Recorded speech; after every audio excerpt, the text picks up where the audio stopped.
దేశానికి ఈ రాష్ట్రానికే కాదు కొత్తగూడెం జిల్లా ప్రజలు, భద్రాద్రి జిల్లా ప్రజలు గుర్తుపెట్టుకోవాలి. దేశంలో నరేంద్ర మోడీ ప్రధానమంత్రి అయిన తర్వాత మొట్టమొదటి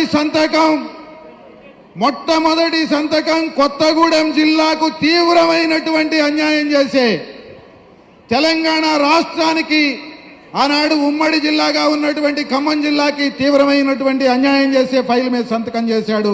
ఆర్డినెన్స్ మీద 5 గ్రామాలని 7 మండలాలని ఈ తెలంగాణ నుంచి విభజించి ఆంధ్రాలో కలిపేటటువంటి దుర్మార్గమైనటువంటి చట్టానికి, ఆర్డినెన్స్ కి సంతకం చేశాడు నరేంద్ర మోడీ.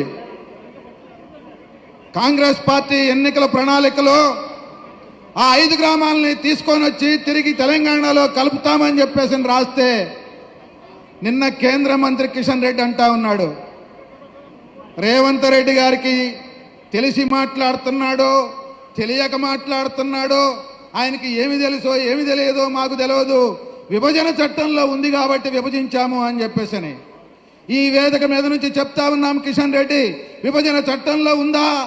5 గ్రామాలు తీసేస్తామని, 7 మండలాలు తీసేస్తామని ఎందుకు ప్రజల్ని పక్కదారి పట్టించేటటువంటి మాటలు మాట్లాడుతున్నారు? అందుకే కొత్తగూడెం ప్రజలు అర్థం చేసుకోవాలి, మనకు తీవ్రమైన అన్యాయం చేసినటువంటి భద్రాచలం నియోజకవర్గానికి, కొత్తగూడెం జిల్లాకి తీవ్రమైనటువంటి అన్యాయం చేసినటువంటి ఈ బీజేపీకి తగిన బుద్ధి చెప్పడానికి మనం అందరము సిద్ధం కావాలి. అట్లాగే కొత్తగూడెం నియోజకవర్గంలో, ఖమ్మం నియోజకవర్గంలో, పార్లమెంటు నియోజకవర్గంలో పోటీ చేస్తా ఉన్నటువంటి రఘురామరెడ్డి గారు త్రిపుల్ ఆర్ అని చెప్పేసి అంటా ఉన్నారు. త్రిపుల్ ఆర్ అంటే మనకు తెలుసు, త్రిపుల్ ఆర్ సినిమాలో ఒక పాటకి ఆస్కార్ అవార్డు వచ్చింది. పొలంగట్టు దుమ్ము మీద, పొలంగట్టు దుమ్ములోన పోట్ల గిత్త దూకినట్టు, పోలేరమ్మ జాతరలో పొంగిపోయి ఊగినట్టు అని చెప్పేసి పాట వస్తే ఆ పాటకి ఆస్కార్ అవార్డు వచ్చింది. అట్లాగే ఈ త్రిపుల్ ఆర్కి ఈ ఖమ్మం పార్లమెంటు నియోజకవర్గం ఈ రాష్ట్రంలోనే అత్యధిక మెజారిటీ ఇచ్చేటటువంటి నియోజకవర్గంగా ఉంటుంది, ఉండాలి.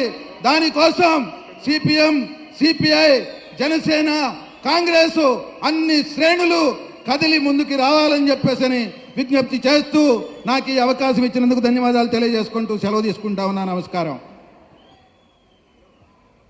సుదర్శన్ గారికి ధన్యవాదాలు. దయచేసి కొంతమంది అట్లా బయటికి వెళ్ళదు, అందరూ కూర్చోండి. మనం ఒక రాజకీయ